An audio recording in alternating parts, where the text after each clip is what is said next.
Punjabi radio USA ਸੁਣ ਰਹੇ ਸਾਰੇ ਸਰੋਤਿਆਂ ਨੂੰ ਪਲਵਿੰਦਰ ਕੌਰ ਵੱਲੋਂ ਪਿਆਰ ਭਰੀ ਸਤਿ ਸ਼੍ਰੀ ਅਕਾਲ। ਤੇ ਜੀ ਸਰੋਤਿਓ, ਪ੍ਰੋਗਰਾਮ ਖਬਰ ਤੇ ਨਜ਼ਰ ਪ੍ਰੋਗਰਾਮ ਦੇ ਵਿੱਚ ਸਾਡੇ ਨਾਲ ਹੋਣਗੇ ਮੈਂਟੂ ਗੁਰਸਰੀਆ ਜੀ।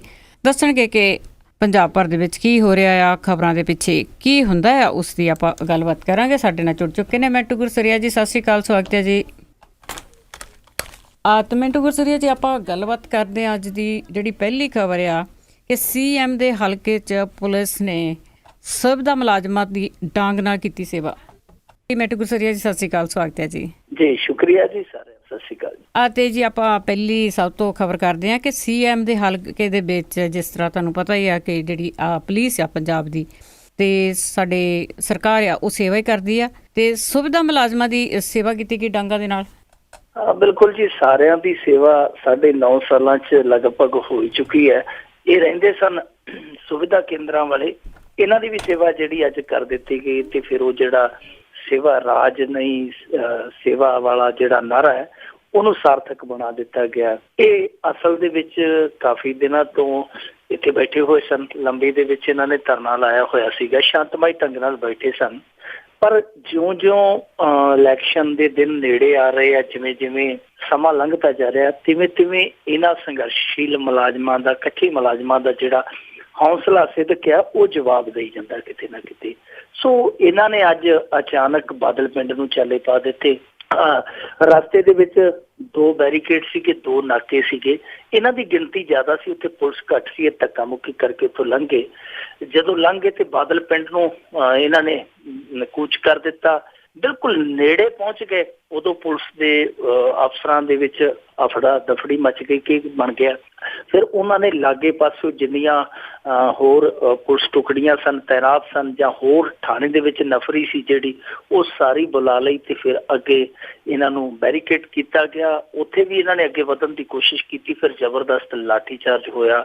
ਇਸ ਲਾਠੀਚਾਰਜ ਦੇ ਵਿੱਚ ਬਹੁਤ ਬੁਰੀ ਤਰ੍ਹਾਂ ਇਹਨਾਂ ਨੂੰ ਕੁੱਟਿਆ ਗਿਆ, ਬਹੁਤ ਬੁਰੀ ਤਰ੍ਹਾਂ, ਜਿਹਨੂੰ ਆਪਾਂ ਬਰਬਰਤਾ ਦੇ ਨਾਲ ਕਹਿੰਦੇ ਹਾਂ ਕਿ ਕੁੱਟਿਆ ਗਿਆ ਫਲਾਣੇ ਨੂੰ। ਵਿੱਚ ਇਹਨਾਂ ਦੇ ਇਸਤਰੀਆਂ ਵੀ ਸਨ, ਲਗਭਗ 50-60 ਦੇ ਕਰੀਬ। ਉਹਨਾਂ ਨੂੰ ਵੀ ਬਹੁਤ ਖਿੱਚਾਧੂ ਦਾ ਸ਼ਿਕਾਰ ਬਣਾਇਆ ਗਿਆ। ਇੱਕ ਜਿਹੜੀ ਗਰਭਵਤੀ ਸੀਗੀ, ਕੁਲਦੀਪ ਕੌਰ ਨਾਂ ਦੀ, ਫਤਿਹਗੜ੍ਹ ਸਾਹਿਬ ਤੋਂ ਔਰਤ, ਉਹਨੂੰ ਵੀ ਕਾਫੀ ਕੁੱਟਮਾਰ ਕੀਤੀ ਗਈ ਹੈ। ਉਹਨੇ ਇੱਕ SP ਤੇ ਇਲਜ਼ਾਮ ਲਾਇਆ ਕਿ ਸਾਦੀ ਵਰਦੀ 'ਚ ਉਹ ਜਿਹੜਾ SP ਸੀ, ਉਹਨੇ ਮੇਰੇ ਲੱਤਾਂ ਵੀ ਮਾਰੀਆਂ। ਸੋ ਇਹ ਤਕਰੀਬਨ ਮੇਰੇ ਖਿਆਲ ਦੇ ਨਾਲ 1.5 ਦਰਜਨ ਨੇ ਜਿਹੜੇ ਫੱਟੜ ਹੋਏ ਆ। ਉਧਰ 3 ਪੁਲਿਸ ਕਰਮਚਾਰੀ, ਕਿਉਂਕਿ ਇਹਨਾਂ ਦੀਆਂ 2 ਥਾਈਂ ਝੜਪਾਂ ਹੋਈਆਂ ਪੁਲਿਸ ਦੇ ਨਾਲ। ਇਹਨਾਂ ਦੀ ਗਿਣਤੀ ਜਿਹੜੀ ਕਾਫੀ ਸੀ, ਪੁਲਿਸ ਵਾਲਿਆਂ ਦੀ ਘੱਟ ਸੀ। ਉਹਨਾਂ ਨੇ ਰੋਕਣ ਦੀ ਕੋਸ਼ਿਸ਼ ਕੀਤੀ ਹੈ। ਧੱਕਾ ਮੁੱਕੀ 'ਚ ਪੁਲਿਸ ਵਾਲੇ ਵੀ ਜਿਹੜੇ 3 ਜਣੇ ਫੱਟੜ ਹੋਏ, ਜਿਨ੍ਹਾਂ ਦੇ ਵਿੱਚੋਂ ਇੱਕ ਦੀ ਲੱਤ ਹੈ ਜਿਹੜੀ, ਉਹ ਫ੍ਰੈਕਚਰ ਹੋ ਗਈ ਹੈ। ਉਹ ਅੱਡ ਦਾਖਲ ਨੇ ਹਸਪਤਾਲਾਂ ਦੇ ਵਿੱਚ, ਇਹ ਅੱਡ ਨੇ। ਸੋ ਇਹਨਾਂ ਦੇ ਜਿਹੜੇ ਸਾਥੀ ਬਚ ਗਏ ਸਨ। ਉਸ ਤੋਂ ਬਾਅਦ, ਲਾਠੀਚਾਰਜ ਤੋਂ ਬਾਅਦ, ਉਹਨਾਂ ਸਾਰਿਆਂ ਨੂੰ ਹਿਰਾਸਤ 'ਚ ਲੈ ਕੇ ਵੱਖ-ਵੱਖ ਥਾਣਿਆਂ 'ਚ ਭੇਜ ਦਿੱਤਾ ਗਿਆ। ਪਰ ਬਾਦਲ ਪਿੰਡ ਨੂੰ ਆਉਣ ਵਾਲੀਆਂ ਸੰਗਤਾਂ ਦੀ ਗਿਣਤੀ ਹੈ ਜਿਹੜੀ, ਉਹ ਲਗਾਤਾਰ ਵੱਧਦੀ ਜਾਂਦੀ ਹੈ। 6 ਜਣੇ ਟਾਵਰ ਤੇ ਚੜ੍ਹ ਕੇ ਬੈਠੇ ਆ। ਉਹ ETT ਟੈਕਪਾਸਟ ਅਧਿਆਪਕ ਆ ਜਿਹੜੇ, ਉਹ ਟੈਲੀਫੋਨ ਵਾਲਾ ਜਿਹੜੇ ਟਾਵਰ ਹੁੰਦੇ ਵੱਡੇ ਵੱਡੇ ਟੈਲੀਕਾਮ ਕੰਪਨੀਆਂ ਦੇ, ਉਹਨਾਂ ਤੇ ਚੜ੍ਹ ਕੇ ਬੈਠੇ। ਅੱਜ ਤੀਜਾ ਦਿਨ ਆ। ਇੱਧਰੋਂ ਇਹ ਚਲੇ ਗਏ, ਉੱਧਰੋਂ ਹੋਰ ਵੀ ਜਿਹੜੇ ਕਈ ਤਿਆਰੀਆਂ ਵੱਟੀ ਖੜੇ ਆ ਕਿ ਬਾਪੂ ਬਾਦਲ ਦੇ ਪਿੰਡ ਜਾਣਾ। ਸੋ ਕਾਫੀ ਉੱਥੇ ਕਹਿ ਲਈਏ ਕਿ ਇੱਕ ਤਰ੍ਹਾਂ ਨਾਲ ਪੁਲਿਸ ਨੂੰ ਵਕਤ ਪਿਆ ਹੋਇਆ। ਪਰ ਅੱਜ ਇਹ ਪਹਿਲਾ ਮੌਕਾ ਸੀ ਜਦੋਂ ਲੰਬੀ ਦੇ ਵਿੱਚ ਪੁਲਿਸ ਨੂੰ ਵੀ ਥੌਲਾ ਪੈ ਗਿਆ। ਜੀ, ਤੇ ਅੱਗੇ ਆਪਾਂ ਗੱਲ ਕਰਦੇ ਜੀ, ਜਿਹੜੇ ਕਿਤਾਬਾਂ ਦੇ ਵਿੱਚ ਪੜ੍ਹਦੇ ਹੁੰਦੇ ਸੀਗੇ, ਕਈ ਗੱਲਾਂ ਉਹ ਅੱਜ ਕੱਲ੍ਹ ਵਾਪਰ ਰਹੀਆਂ ਆ ਕਿ ਪਾਕਿਸਤਾਨੀ ਕਲਾਕਾਰਾਂ ਵਾਲੀ ਫਿਲਮ ਨੂੰ ਵਿਖਾਉਣ ਤੋਂ ਸਿਨੇਮਾ ਮਾਲਕਾਂ ਨੇ ਨਾ ਕੀਤੀ। ਇਹ ਪਾਕਿਸਤਾਨੀ ਕਲਾਕਾਰਾਂ ਦਾ ਜਿਹੜਾ ਇੰਨਾ ਜ਼ਿਆਦਾ ਹਾਈਲਾਈਟ ਕੀਤਾ ਗਿਆ ਮਾਮਲਾ, ਇਹਦੇ 'ਚ ਨੁਕਸ ਹੈ ਜਿਹੜਾ ਸਾਡੇ ਮੀਡੀਆ ਦਾ। ਸਾਡੇ ਮੀਡੀਆ ਦਾ ਇੱਕ ਹਿੱਸਾ ਜਿਹੜਾ ਉਹ ਅੰਨਾ ਰਾਸ਼ਟਰਵਾਦੀ ਹੋ ਕੇ ਚੱਲਦਾ, ਜਿਹਦੀ ਬਦੌਲਤ ਇਹੋ ਜਿਹੀਆਂ ਮੁਸ਼ਕਿਲਾਂ ਜਿਹੜੀਆਂ ਉਹ ਪੇਸ਼ ਆਉਂਦੀਆਂ ਨੇ। ਇਹ ਮਸਲਾ ਕਿਸੇ ਦੇ ਚਿੱਤੇ ਵੀ ਨਹੀਂ ਸੀ, ਕਿਉਂਕਿ ਅੱਗੇ ਵੀ ਬਹੁਤ ਸਾਰੇ ਤਣਾਅ ਜਿਹੜੇ ਹੋ ਕੇ ਗੁਜ਼ਰੇ ਆ, ਉਦੋਂ ਕਦੇ ਵੀ ਇਹੋ ਜਿਹੀ ਨੌਬਤ ਨਹੀਂ ਆਈ। ਐਤਕੀ ਟੈਲੀਵਿਜ਼ਨ ਮੀਡੀਆ ਦੇ ਕੁਝ ਹਿੱਸੇ ਨੇ ਇਸ ਚੀਜ਼ ਨੂੰ ਉਭਾਰ ਦਿੱਤਾ ਕਿ ਜੀ ਪਾਕਿਸਤਾਨੀ ਜਿਹੜੇ ਐਕਟਰ ਇੱਥੇ ਕੰਮ ਕਰਦੇ ਆ, ਦੱਸੋ ਉਹਨਾਂ ਨੂੰ ਵਾਪਸ ਭੇਜ ਦੇਣਾ ਚਾਹੀਦਾ ਜਾਂ ਨਹੀਂ। ਉਹ ਸਵਾਲ ਕਾਹਦਾ ਸੀ? ਸਵਾਲ ਨਹੀਂ ਸੀ, ਉਹ ਬਵਾਲ ਸੀ ਜਿਹੜਾ ਖੜਾ ਕੀਤਾ ਗਿਆ। ਉਸ ਤੋਂ ਬਾਅਦ ਕਿਉਂਕਿ ਜਦੋਂ ਕੌਮੀ ਚੈਨਲਾਂ ਤੇ ਖਬਰਾਂ ਚੱਲਣ ਲੱਗ ਪੈਣ, ਉਦੋਂ ਕੌਮੀ ਚੈਨਲਾਂ ਤੇ ਤਸਵੀਰਾਂ ਖਿਚਾਉਣ ਵਾਲੇ ਵੀ ਜਿਹੜੇ ਆ ਉਹ ਵੀ ਵਾਧੂ ਆ ਖੜੇ ਹੁੰਦੇ ਆ। ਫਿਰ ਠਾਕਰਿਆਂ ਕਾ ਲਾਣਾ ਆ ਗਿਆ, MNS ਆ ਗਏ, ਦੂਜੇ ਤੀਜੇ ਚੌਥੇ, ਕਿ ਅਸੀਂ ਇਹਨਾਂ ਨੂੰ ਕੰਮ ਨਹੀਂ ਕਰਨ ਦਿਆਂਗੇ, ਅਸੀਂ ਇਹਨਾਂ ਨੂੰ ਚੁੰਡਿਓ ਫੜ ਕੇ ਕੱਢ ਦਿਆਂਗੇ, ਇਹ ਹੈ ਉਹ ਹੈ ਜੋ ਹੈ। ਆਖਰ ਇਹਨਾਂ ਨੇ ਉਹ ਜਿਹੜੇ ਪਾਕਿਸਤਾਨੀ ਕਲਾਕਾਰ ਸੀ ਇੱਥੋਂ ਭੇਜ ਦਿੱਤੇ। ਉਹਨਾਂ ਨੇ ਕੀ ਕੀਤਾ ਕਿ ਜਿਹੜੇ ਮਹਿੰਦਰ ਸਿੰਘ ਧੋਨੀ ਵਾਲੀ ਫਿਲਮ ਆਈ ਹੈ ਧੋਨੀ, ਤਾਂ ਉਹ ਫਿਲਮ ਜਿਹੜੀ ਆ ਉਹਨਾਂ ਨੇ ਉੱਥੇ ਬੈਨ ਕਰ ਦਿੱਤੀ ਕਿ ਜੇ ਤੁਸੀਂ ਸਾਡੇ ਕਲਾਕਾਰਾਂ ਨੂੰ ਨਹੀਂ ਬਰਦਾਸ਼ਤ ਕਰ ਸਕਦੇ ਤੇ ਫਿਰ ਅਸੀਂ ਤੁਹਾਨੂੰ ਇੱਥੋਂ ਆਪਣੇ ਦਰਸ਼ਕਾਂ ਤੋਂ ਕਮਾਈ ਕਿਉਂ ਕਰਨ ਦਈਏ। ਉਹਨਾਂ ਨੇ ਇਹਨਾਂ ਦੀ ਫਿਲਮ ਬੈਨ ਕਰ ਦਿੱਤੀ। ਪਰ ਹੁਣ ਅੱਜ ਦੀ ਜਿਹੜੀ ਤਾਜ਼ਾ ਖਬਰ ਇਹ ਆ ਗਈ ਕਿ ਭਾਰਤ ਦੇ ਵਿੱਚ 3 ਸਟੇਟਾਂ ਦੇ ਅੰਦਰ ਜਿਹੜੇ ਸਿਨੇਮਾ ਮਾਲਕ ਹੈ, ਥੀਏਟਰ ਮਾਲਕ ਹੈ, ਉਹਨਾਂ ਨੇ ਇਹਨਾਂ ਦੀ ਫਿਲਮ ਜਿਹੜੀ ਇਨਕਾਰ ਕਰ ਦਿੱਤਾ ਵਿਖਾਉਣ ਤੋਂ, ਜਿਨ੍ਹਾਂ ਫਿਲਮਾਂ ਦੇ ਵਿੱਚ ਪਾਕਿਸਤਾਨੀ ਕਲਾਕਾਰਾਂ ਦਾ ਕੋਈ ਛੋਟਾ ਮੋਟਾ ਰੋਲ ਹੈ ਜਾਂ ਉਹ ਲੀਡ ਰੋਲ ਦੇ ਵਿੱਚ ਆ। ਜਿਹਦੇ 'ਚ ਸਭ ਤੋਂ ਵੱਡੀ ਫਿਲਮ ਹੈ ਜਿਹੜੀ ਕਰਨ ਜੌਹਰ ਦੀ ਐ ਦਿਲ ਹੈ ਮੁਸ਼ਕਿਲ, ਉਹਦੇ ਲਈ ਮੁਸ਼ਕਿਲ ਖੜੀ ਹੁੰਦੀ ਨਜ਼ਰ ਆਉਂਦੀ ਹੈ ਕਿਉਂਕਿ ਕਰਨ ਜੌਹਰ ਨੇ ਖੁੱਲੇ ਰੂਪ ਦੇ ਵਿੱਚ ਇਹ ਗੱਲ ਨੂੰ ਉਭਾਰਿਆ ਸੀਗਾ ਕਿ ਜਿਹੜੇ ਪਾਕਿਸਤਾਨੀ ਕਲਾਕਾਰ ਆ ਉਸ ਕਲਾਕਾਰ ਆ ਉਹਨਾਂ ਦੇ ਨਾਲ ਕਲਾਕਾਰਾਂ ਵਾਲਾ ਹੀ ਸਲੂਕ ਕੀਤਾ ਜਾਣਾ ਚਾਹੀਦਾ, ਦੂਜਾ ਨਹੀਂ। ਸੋ ਕਰਨ ਜੌਹਰ ਪਹਿਲਾਂ ਹੀ ਅੱਖ 'ਚ ਰੜਕਦਾ ਸੀ। ਇਸ ਕਰਕੇ ਹੁਣ 3 ਰਾਜਾਂ ਦੇ ਜਿਹੜੇ ਥੀਏਟਰ ਮਾਲਕ ਉਹਨਾਂ ਨੇ ਕਿਹਾ ਕਿ ਅਸੀਂ ਇਹਨਾਂ ਫਿਲਮਾਂ ਨੂੰ ਨਹੀਂ ਵਿਖਾਵਾਂਗੇ ਜਿਨ੍ਹਾਂ ਫਿਲਮਾਂ ਦੇ ਵਿੱਚ ਪਾਕਿਸਤਾਨੀ ਕਲਾਕਾਰ ਆ ਜਿਹੜੇ ਉਹ ਰੋਲ ਕਰਦੇ ਆ। ਹੁਣ ਜੇ ਪਾਕਿਸਤਾਨੀ ਕਲਾਕਾਰਾਂ ਤੋਂ ਇੰਨਾ ਹੀ ਇਹਨਾਂ ਨੂੰ ਮੁਸ਼ਕ ਆਉਂਦਾ ਤੇ ਪਾਕਿਸਤਾਨੀ ਕਲਾਕਾਰਾਂ ਦੀਆਂ ਤੇ ਸੀਡੀਆਂ DVDਆਂ ਉਹ ਬਹੁਤ ਸਾਰੇ ਘਰਾਂ 'ਚ ਪਈਆਂ ਹੋਣਗੀਆਂ ਕਿ ਉਹ ਚੁੱਕ ਕੇ ਬਾਹਰ ਸਟਾ ਦੇਣਗੇ। ਬਹੁਤ ਸਾਰਾ ਸਮਾਨ ਆ, ਉਹਨਾਂ ਦੇ ਕਾਰੀਗਰ ਆਉਂਦੇ ਇੱਥੇ, ਸਾਡੇ ਇੱਥੇ ਚੰਡੀਗੜ੍ਹ ਦੇ ਵਿੱਚ ਵੀ ਕਾਰਨੀਵਲ ਜਦੋਂ ਲੱਗਦੇ ਆ ਉਹਨਾਂ ਦੇ ਆਉਂਦੇ ਆ ਕਾਰੀਗਰ ਆਉਂਦੇ ਆ, ਉਹਨਾਂ ਦੇ ਫੈਸ਼ਨ ਡਿਜ਼ਾਈਨਰ ਆਉਂਦੇ, ਬਹੁਤ ਸਾਰੀਆਂ ਚੀਜ਼ਾਂ ਜਿਹੜੀਆਂ ਉਹ ਵੇਚ ਜਾਂਦੇ ਆ ਔਰ ਸਾਡੇ ਘਰਾਂ ਦੇ ਵਿੱਚ ਇਸਤੇਮਾਲ ਹੁੰਦੀਆਂ ਨੇ ਕਿ ਉਹ ਸਾਰੀਆਂ ਚੀਜ਼ਾਂ ਸਟਾ ਦੇਣਗੇ। ਇੰਨੀ ਨਫ਼ਰਤ ਆ ਜਿਹੜੀ ਚੰਗੀ ਨਹੀਂ ਹੁੰਦੀ। ਦੋਸਤੀ ਵੱਲ ਵਧਣਾ ਚਾਹੀਦਾ ਹੈ ਪਰ ਇਹ ਬਦਕਿਸਮਤੀ ਹੈ ਕਿ ਅਸੀਂ ਦੋਸਤੀ ਵੱਲ ਨਹੀਂ ਵਧ ਰਹੇ। ਆਹ ਜਿਹੜੀ ਇੱਕ ਵੱਖਰੀ ਤਰ੍ਹਾਂ ਦੀ ਦੁਸ਼ਮਣੀ ਪਾ ਰਹੇ ਹਾਂ ਕਿ ਅਸੀਂ ਕਲਾ ਦੀ ਸੰਗੀ ਘੁੱਟ ਨੂੰ ਤੁਰ ਪਏ ਹਾਂ, ਇਹ ਬਹੁਤ ਜ਼ਿਆਦਾ ਕਹਿ ਲਈਏ ਕਿ ਸਾਡੀ ਸੋਚ ਦਾ ਦਾਇਰਾ ਜਿਹੜਾ ਉਹ ਸੁੰਗੜਦਾ ਜਾ ਰਿਹਾ। ਸਾਨੂੰ ਘੱਟੋ ਘੱਟ ਥੋੜ੍ਹਾ ਜਿਹਾ ਵਿਸ਼ਾਲ ਦਾਇਰਾ ਕਰਨਾ ਚਾਹੀਦਾ ਹੈ ਕਿਉਂਕਿ ਦੇਖੋ ਪਾਕਿਸਤਾਨੀ ਕਲਾਕਾਰ ਫਿਲਮਾਂ 'ਚ ਕੰਮ ਕਰਕੇ ਗਏ ਔਰ ਉਹਨਾਂ ਨੇ ਆਪਣੀ ਮਜ਼ਦੂਰੀ ਲਈ। ਹੁਣ ਜਿੱਦਾਂ ਕੋਈ ਪਾਕਿਸਤਾਨ ਦਾ ਇੱਥੇ ਆ ਕੇ ਮਜ਼ਦੂਰੀ ਕਰਦਾ, ਉਹ ਕੋਈ ਬਿਲਡਿੰਗ ਖੜੀ ਕਰ ਜਾਂਦਾ, ਮਿਸਤਰੀ ਇੰਜੀਨੀਅਰ ਹੈ, ਮਜ਼ਦੂਰ ਹੈ, ਤੇ ਕੀ ਉਹ ਅਸੀਂ ਬਿਲਡਿੰਗ ਬਾਅਦ 'ਚ ਢਾਹ ਦਿਆਂਗੇ ਕਿ ਪਾਕਿਸਤਾਨੀ ਮਜ਼ਦੂਰਾਂ ਦੇ ਹੱਥਾਂ 'ਚ ਬਣੀ ਹੈ? ਜਾਂ ਸਾਡੇ ਜਿਹੜੇ ਬਾਹਰਲੇ ਦੇਸ਼ਾਂ 'ਚ ਕੰਮ ਕਰਦੇ ਆ, ਦੁਬਈ ਵਰਗੇ ਮੁਲਕਾਂ ਦੇ ਵਿੱਚ ਜਾ ਕੇ ਇਸ ਤਰ੍ਹਾਂ ਦਾ ਕਰਦੇ, ਕੱਲ੍ਹ ਨੂੰ ਕੋਈ ਰੌਲਾ ਪੈ ਜਾਂਦਾ ਤੇ ਕੀ ਕਹਿਣਗੇ ਜੋ ਕੁਝ ਇਹਨਾਂ ਨੇ ਕੰਮ ਕੀਤਾ, ਜਿੱਥੇ ਜਿੱਥੇ ਮਜ਼ਦੂਰੀ ਕੀਤੀ ਹੈ ਉਹਨਾਂ ਸਾਰੀਆਂ ਚੀਜ਼ਾਂ ਨੂੰ ਨਸ਼ਟ ਕਰ ਦਿਆਂਗੇ। ਸੋ ਇਹ ਚੀਜ਼ ਇਹ ਜਿਹੜੀ ਇਹ ਸਾਡੇ ਇੱਥੇ ਵੰਨਗੀ ਵੇਖਣ ਨੂੰ ਮਿਲ ਰਹੀ ਹੈ, ਇਹ ਬਹੁਤ ਹੀ ਕਹਿ ਲਈਏ ਕਿ ਸੁੰਗੜੀ ਹੋਈ ਸੋਚ ਵਾਲੀ ਹੈ। ਇਹਨੂੰ ਥੋੜ੍ਹਾ ਜਿਹਾ ਵਿਸ਼ਾਲ ਕਰਨਾ ਚਾਹੀਦਾ, ਸਾਨੂੰ ਫਰਾਕ ਦਿਲੀ ਤੋਂ ਕੰਮ ਲੈਣਾ ਚਾਹੀਦਾ। ਅਸੀਂ ਇਹ ਭੁੱਲ ਜਾਂਦੇ ਹਾਂ ਕਿ ਬਹੁਤ ਵੱਡੀਆਂ ਵੱਡੀਆਂ ਦੁਸ਼ਮਣੀਆਂ ਜਿਹੜੀਆਂ ਦੋਸਤੀਆਂ 'ਚ ਬਦਲੀਆਂ ਨੇ, ਇਤਿਹਾਸ ਗਵਾਹ ਹੈ। ਇੰਦਰਾ ਗਾਂਧੀ ਸ਼ਿਮਲਾ ਸਮਝੌਤੇ 'ਚ ਬੈਠੀ ਸੀਗੀ, ਉਹਨਾਂ ਦੇ ਰਾਸ਼ਟਰਪਤੀ ਦੇ ਨਾਲ ਪਰਵੇਜ਼ ਮੁਸ਼ਰਫ ਬੈਠਾ ਇੱਥੇ ਸਾਡੇ ਆ ਕੇ ਆਗਰੇ ਪ੍ਰਧਾਨ ਮੰਤਰੀ ਦੇ ਨਾਲ। ਸੋ ਬਹੁਤ ਵਾਰੀ ਇਸ ਤਰ੍ਹਾਂ ਹੋਇਆ ਪਰ ਇਹੋ ਜਿਹੀ ਮਿਸਾਲ ਸਾਨੂੰ ਪੇਸ਼ ਨਹੀਂ ਕਰਨੀ ਚਾਹੀਦੀ। ਜੇ ਅਸੀਂ ਇਸ ਤਰ੍ਹਾਂ ਦੀਆਂ ਕਰਾਂਗੇ ਤੇ ਫਿਰ ਉਹ ਤੇ ਕਰਨਗੇ, ਜੇ ਉਹ ਕਰਨਗੇ ਅਸੀਂ ਕਰਾਂਗੇ, ਫਿਰ ਉਹਨਾਂ ਦੋਨਾਂ ਦੇ ਵਿੱਚੋਂ ਸਾਡਾ ਤੇ ਉਹਨਾਂ ਦਾ ਵਿਚਲਾ ਜਿਹੜਾ ਅੰਤਰ ਹੈ ਉਹ ਮਿਟ ਜਾਏਗਾ। ਜੀ, ਤੇ ਇਹ ਬਹੁਤ ਮਾੜੀ ਗੱਲ ਹੈ ਜੀ, ਜਿਹੜੇ ਲੋਕ ਬਾਹਰ ਜਾ ਕੇ ਭਾਰਤ ਤੋਂ ਕੰਮ ਕਰਦੇ ਆ, ਕੱਲ੍ਹ ਨੂੰ ਉਹਨਾਂ ਲਈ ਵੀ ਇਹ ਮੁਸ਼ਕਲਾਂ ਖੜੀਆਂ ਹੋ ਸਕਦੀਆਂ ਆ। ਤੇ ਅੱਗੇ ਆਪਾਂ ਗੱਲ ਕਰੀਏ ਕਿ ਜਿਹੜੀ ਪੋਲਿਟਿਕਸ ਆ ਉਸ ਦਾ ਜਿਹੜਾ ਆ ਬਹੁਤ ਕੁਛ ਬਦਲ ਗਿਆ ਆ ਕਿ ਕੋਈ ਵੀ ਹੈਗਾ, ਭਾਵੇਂ ਅਮਰੀਕਾ ਹੀ ਲੈ ਲਓ, ਤੇ ਪੰਜਾਬ ਦੀ ਤਾਂ ਆਪਾਂ ਸਪੈਸ਼ਲ ਗੱਲ ਕਰਦੇ ਹਾਂ ਕਿ ਮੁੱਦਿਆਂ ਤੇ ਗੱਲ ਨਹੀਂ ਹੁੰਦੀ। ਕਿ ਜਿਸ ਤਰ੍ਹਾਂ ਹੁਣ ਕੈਪਟਨ ਨੇ ਜਵਾਬ ਕਿਹਾ ਆ ਕਿ ਹਰੇਕ ਹਲਕੇ 'ਚ ਫੂਕਿਆ ਜਾਵੇਗਾ ਰਾਵਣ ਦਾ ਪੁਤਲਾ, ਤੇ ਪਰ ਹੁਣ ਫੂਕਣ ਫਕਾਉਣ ਤੇ ਰਹਿਣਗੇ ਜਾਂ ਕੋਈ ਕੰਮ ਵੀ ਕਰਨਗੇ। ਕਾਂਗਰਸ ਵਾਲੇ ਜਿਹੜੇ ਅਸੈਂਬਲੀ ਦੇ ਵਿੱਚ ਧਰਨਾ ਲਾ ਕੇ ਆਏ ਸਨ, ਹੁਣ ਇਹਨਾਂ ਨੂੰ ਧਰਨੇ ਬੜੇ ਰਾਸ ਆਏ ਆ। ਉਦੋਂ ਕਾਫੀ ਸੁਰਖੀਆਂ ਮਿਲ ਗਈਆਂ ਸਨ ਅਖਬਾਰਾਂ ਦੀਆਂ। ਹੁਣ ਕੱਲ ਦੇ ਉੱਥੇ ਧਰਨਾ ਲਾ ਕੇ ਬੈਠੇ ਆ ਮੁੱਖ ਮੰਤਰੀ ਦੇ ਦਰਾਂ ਦੇ ਵਿੱਚ, ਰਾਤ ਉੱਥੇ ਹੀ ਕੱਟੀ ਹੈ।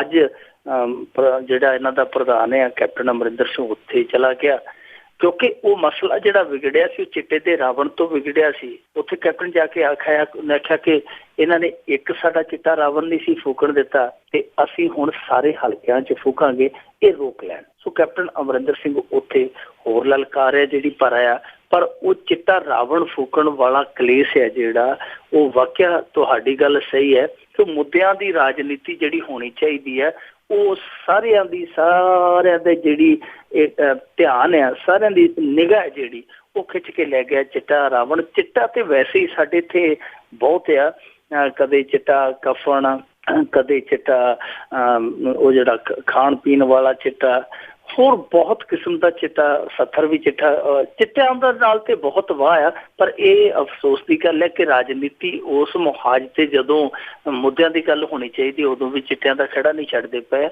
ਇਹ ਅਸਲ ਦੇ ਵਿੱਚ ਜੋ ਕੀਤਾ ਗਿਆ ਇਸ ਮਾਮਲੇ ਦੇ ਵਿੱਚ, ਚਲੋ ਕਾਂਗਰਸੀਆਂ ਨੇ ਜੋ ਕੀਤਾ ਸੋ ਕੀਤਾ, ਕਿਉਂਕਿ ਉਹ ਦੱਸਦੇ ਆ ਉਹਨਾਂ ਦੇ ਕੋਲ ਪਰਮਿਸ਼ਨ ਸੀ, ਉਹਨਾਂ ਨੇ ਪੁਤਲਾ ਫੂਕਣ ਦੀ ਕੋਸ਼ਿਸ਼ ਕੀਤੀ। ਪਰ ਉਸ ਤੋਂ ਬਾਅਦ ਜੋ ਅਕਾਲੀਆਂ ਨੇ ਕੀਤਾ ਉਹ ਚੰਗਾ ਨਹੀਂ ਕੀਤਾ। ਅਕਾਲੀਆਂ ਦੇ ਕੋਲ ਇੱਕ ਬਹੁਤ ਵਧੀਆ ਆਪਸ਼ਨ ਸੀ, ਜਿਨ੍ਹਾਂ ਨੂੰ ਲੱਗਦਾ ਸੀ ਉਹ ਗਲਤ ਕਰਦੇ ਪਏ ਆ ਤੇ ਇਹ ਚੁੱਪ ਕਰਕੇ ਉੱਥੇ ਕੋਈ 44 ਵਗੈਰਾ ਲਵਾ ਦਿੰਦੇ, ਕਿਸੇ ਮੈਜਿਸਟ੍ਰੇਟ ਨੂੰ ਭੇਜ ਕੇ ਉਹਨਾਂ ਨੂੰ ਰੁਕਵਾ ਦਿੰਦੇ। ਪਰ ਜਿਸ ਤਰੀਕੇ ਦੇ ਨਾਲ ਇਹਨਾਂ ਦੇ ਮੁਸ਼ਟੰਡੇ ਉੱਥੇ ਚਲੇ ਗਏ ਆ, ਇਹਨਾਂ ਨੇ ਜੋ ਉੱਥੇ ਖੱਪਖਾਨਾ ਕੀਤਾ ਉਹ ਸਾਰੇ ਜਾਣਦੇ ਹੀ ਹੈ ਕਿ ਜੋ ਬਾਅਦ ਦੇ ਵਿੱਚ ਹੋਇਆ, ਉਹ ਕਾਂਗਰਸੀਆਂ ਨੂੰ ਕੁੱਟ ਵੀ ਪੈ ਗਈ। ਉਹ ਕਹਿੰਦੇ ਸਾਨੂੰ ਕੁੱਟ ਵੀ ਗਏ ਤੇ ਮੁੜ ਕੇ ਸਾਡੇ ਤੇ ਧਾਰਾ 307 ਵੀ ਲਵਾ ਗਏ। ਤੇ ਇੱਕ ਟੈਲੀਵਿਜ਼ਨ ਚੈਨਲ ਤੇ ਡਿਬੇਟ ਹੋਣ ਡਈ ਸੀ, ਉਹਦੇ 'ਚ ਇੱਕ ਨਵੀਂ ਪਾਰਟੀ ਦਾ ਬਣਿਆ ਬੁਲਾਰਾ ਵੀ ਬੈਠਾ ਸੀ। ਉਹ ਕਹਿੰਦਾ ਜੀ 307 ਤੇ 302 ਤੇ ਇਹਨਾਂ ਦੀ ਜੇਬ 'ਚ ਰਹਿੰਦੀ ਹੈ, ਕੋਈ ਮਾੜਾ ਜਿਹਾ ਮੋਢਾ ਵੀ ਮਾਰ ਜਾਵੇ ਤੇ ਚੁੱਕ ਕੇ ਉਹਦੇ ਮੋਢੇ ਤੇ ਲਾ ਦਿੰਦੇ 302 ਜਾਂ 307, ਇਹਨਾਂ ਤੇ ਪਾਸੇ ਹੋ ਕੇ ਲੰਘਣਾ ਚਾਹੀਦਾ। ਸੋ ਉਹਨਾਂ ਤੇ 307 ਵੀ ਲਾ ਦਿੱਤੀ, ਉਹਨਾਂ ਨੂੰ ਕੁੱਟ ਵੀ ਦਿੱਤਾ। ਹੁਣ ਉਸ ਤੋਂ ਬਾਅਦ ਇਹ ਮਸਲਾ ਜਿਹੜਾ ਕਾਂਗਰਸ ਲਈ ਇੱਕ ਰਾਜਨੀਤਿਕ ਮੁੱਦਾ ਬਣ ਗਿਆ। ਹੁਣ ਉਹ ਉੱਥੋਂ ਉੱਠ ਨਹੀਂ ਰਹੇ, ਜਦ ਕਿ ਪ੍ਰਕਾਸ਼ ਸਿੰਘ ਬਾਦਲ ਹੈ ਜਿਹੜੇ ਉਹ ਜਿਹੜਾ ਇੱਥੋਂ ਦਾ DGP ਉਹਨੂੰ ਕਹਿ ਵੀ ਚੁੱਕੇ ਆ ਕਿ ਅਸੀਂ ਇਹਦੇ ਤੋਂ ਇਨਕੁਆਇਰੀ ਕਰਾ ਦਿੰਦੇ ਹਾਂ, ਪਰ ਮੰਨੇ ਨਹੀਂ। ਉਹ ਇਸ ਮਾਮਲੇ ਦਾ ਪੂਰੇ ਤਰ੍ਹਾਂ ਰਾਜਨੀਤਿਕ ਕਰਨਾ ਚਾਹੁੰਦੇ ਆ ਕਿ ਕਿਸੇ ਤਰੀਕੇ ਦੇ ਨਾਲ ਇਸ ਮੁੱਦੇ 'ਚੋਂ ਵੀ ਕੁਛ ਨਾ ਕੁਛ ਹੈ ਜਿਹੜਾ ਉਹ ਲਾਭ ਹਾਸਲ ਕੀਤਾ ਜਾਵੇ। ਇਸ ਕਰਕੇ ਉਹ ਹਾਲੇ ਵੀ ਧਰਨੇ ਤੇ ਬੈਠੇ ਆ।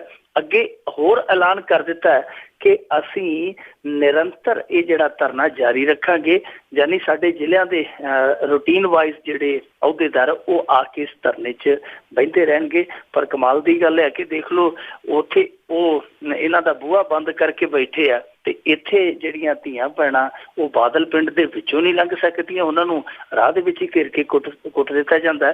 ਉੱਥੇ ਉਹਨਾਂ ਲਈ ਪੂਰਾ ਬੰਦੋਬਸਤ ਆ ਜੀ। ਤੇ ਜੇ ਅਗਲੀ ਗੱਲ ਕਰਦੇ ਹਾਂ ਜੀ ਆਪਾਂ ਦਿੱਲੀ ਸਰਕਾਰ ਦੀ, ਜਿਹੜੇ ਦਿੱਲੀ ਸਰਕਾਰ ਦੇ ਕੁਝ ਕੁ ਵਿਧਾਇਕ ਹੈਗੇ ਆ ਉਹ ਵੀ ਕਸੂਤੇ ਫਸੇ। ਇਹਨਾਂ ਤੇ ਪਤਾ ਨਹੀਂ ਕਿੰਨੇ ਟੂਣਾ ਕਰ ਦਿੱਤਾ, ਕੋਈ ਕੰਮ ਸਿੱਧਾ ਪੈਂਦਾ ਹੀ ਨਹੀਂ ਪਿਆ। ਅੱਜ ਇਹਨਾਂ ਦਾ ਇੱਕ ਹੋਰ ਮਸਲਾ ਜਿਹੜਾ ਪੰਜਾਬ ਦੇ ਵਿੱਚ ਉਹ ਉਲਝਦਾ ਜਾਪਦਾ, ਕਿਉਂਕਿ ਕਾਂਗਰਸ ਤੇ ਅਕਾਲੀਆਂ ਨੇ ਇੱਥੇ ਇਕੱਠੇ ਹੋ ਕੇ ਇਹਨਾਂ ਤੇ ਦੋਸ਼ ਲਾਇਆ ਕਿ ਇਹ ਜਿਹੜਾ ਇਨਕਮ ਟੈਕਸ ਨੂੰ ਅੰਕੜਾ ਦਿੰਦੇ ਆ ਆਪਣੀ ਫੰਡਿੰਗ ਦਾ, ਉਹ ਹੋ ਰਿਹਾ ਤੇ ਜਿਹੜਾ ਇਹਨਾਂ ਦੀ ਵੈਬਸਾਈਟ ਤੇ ਉਹ ਹੋ ਰਿਹਾ। ਤੇ ਦੱਸਦੇ ਤਾਂ ਇਹ ਵੀ ਹੈ ਕਿ ਉਸ ਤੋਂ ਬਾਅਦ ਵੈਬਸਾਈਟ ਵੀ ਹੈ ਜਿਹੜੀ ਉਹ ਮੁਰੰਮਤ ਦਾ ਨਾਂ ਦੇ ਕੇ ਬੰਦ ਕਰ ਦਿੱਤੀ ਗਈ ਹੈ। ਇਹ ਵੀ ਇੱਕ ਗੱਲਬਾਤ ਚੱਲਦੀ ਪਈ ਹੈ, ਲੋਕਾਂ 'ਚ ਗੱਲ ਚੱਲਦੀ ਪਈ ਹੈ ਕਿ ਉਹ ਵੈਬਸਾਈਟ ਕਿਉਂ ਬੰਦ ਕੀਤੀ ਗਈ ਹੈ। ਦੂਜੇ ਪਾਸੇ ਜਿਹੜੀ ਸੂਚੀ ਹੈ ਉਹ ਤੇ ਪਹਿਲਾਂ ਹੀ ਕਸੂਤੀ ਹੋਈ ਪਈ ਹੈ, ਉਹਦੇ ਤੇ ਅੱਡ ਪਵਾ ਲਿਆ। ਲਗਭਗ ਦਰਜਨ ਦੇ ਕਰੀਬ ਇਹੋ ਜਿਹੀਆਂ ਸੀਟਾਂ ਨੇ ਜਿੱਥੇ ਰੌਲਾ ਪੈਂਦਾ ਪਿਆ। ਹੁਣ ਤੇ ਕੰਵਰ ਸੰਧੂ ਦਾ ਵੀ ਵਿਰੋਧ ਹੈ ਜਿਹੜਾ ਉਹ ਵੀ ਸ਼ੁਰੂ ਹੋ ਗਿਆ। ਹੁਣ ਤੀਜੇ ਪਾਸੇ ਇੱਕ ਹੋਰ ਇਹਨਾਂ ਦੇ ਗੱਲ ਜਿਹੜਾ ਉਹ ਨਵਾਂ ਸਿਆਪਾ ਪੈ ਗਿਆ। ਨਵਾਂ ਸਿਆਪਾ ਇਹ ਪਿਆ ਹੈ ਕਿ 27 ਹੋਰ ਵਿਧਾਇਕਾਂ ਤੇ ਮੁਅੱਤਲੀ ਦੀ ਬਰਖਾਸਤਗੀ ਦੀ ਜਿਹੜੀ ਆ ਤਲਵਾਰ ਲਟਕ ਗਈ ਆ। ਇਹ ਮਾਮਲਾ ਜਿਹੜਾ ਰਾਸ਼ਟਰਪਤੀ ਕੋਲ ਗਿਆ ਸੀ, ਰਾਸ਼ਟਰਪਤੀ ਨੇ ਉਹ ਦੁਬਾਰਾ ਚੋਣ ਕਮਿਸ਼ਨ ਕੋਲ ਭੇਜ ਦਿੱਤਾ ਕਿ ਤੁਸੀਂ ਇਸ ਮਾਮਲੇ ਦੀ ਇਨਵੈਸਟੀਗੇਸ਼ਨ ਕਰੋ, ਜਾਂਚ ਪੜਤਾਲ ਕਰੋ ਤੇ ਜੇ ਕੋਈ ਪਾਇਆ ਜਾਂਦਾ ਦੋਸ਼ ਸਹੀ ਪਾਇਆ ਜਾਂਦਾ ਤੇ ਇਹਨਾਂ ਤੇ ਕਾਰਵਾਈ ਕਰੋ। ਇਹਦਾ ਮਤਲਬ ਇਹ ਹੈ ਕਿ ਇਹਨਾਂ ਤੇ ਕਾਰਵਾਈ ਹੈ ਜਿਹੜੀ ਭਵਿੱਖ ਦੇ ਵਿੱਚ ਹੋ ਸਕਦੀ ਹੈ। ਜਿਹੜੇ 21 ਇਹਨਾਂ ਨੇ ਸੰਸਦੀ ਸਕੱਤਰ ਬਣਾਏ ਸੀ ਉਹਨਾਂ ਨੇ 17 ਨੂੰ ਜਵਾਬ ਤਲਬ ਕਰਨਾ। ਜੇ ਉਹ ਜਵਾਬ ਜਿਹੜਾ ਆ ਨਹੀਂ ਦਿੰਦੇ ਤੇ ਉਹ ਪਹਿਲਾਂ ਹੀ ਐਲਾਨ ਹੋ ਚੁੱਕਾ ਕਿ ਇੱਕ ਤਰਫੀ ਹੈ ਜਿਹੜੀ ਕਾਰਵਾਈ ਕਰ ਦਿੱਤੀ ਜਾਏਗੀ। ਹੁਣ ਇਹ ਜਿਹੜੇ 27 ਹੈ ਇਹਨਾਂ ਤੇ ਵੀ ਇੱਕ ਤਰ੍ਹਾਂ ਨਾਲ ਕਹਿ ਲਈਏ ਸਿਕੰਜਾ ਜਿਹੜਾ ਉਹ ਕੱਸਦਾ ਨਜ਼ਰ ਆਉਂਦਾ। ਇਹ ਮਸਲਾ ਇਹ ਸੀਗਾ ਕਿ ਇੱਕ ਵਿਭੋਰ ਆਨੰਦ ਨਾਂ ਦਾ ਲਾਅ ਦਾ ਸਟੂਡੈਂਟ ਸੀ, ਉਹਨੇ ਇਹਨਾਂ ਦੀ ਸ਼ਿਕਾਇਤ ਕੀਤੀ ਸੀਗੀ।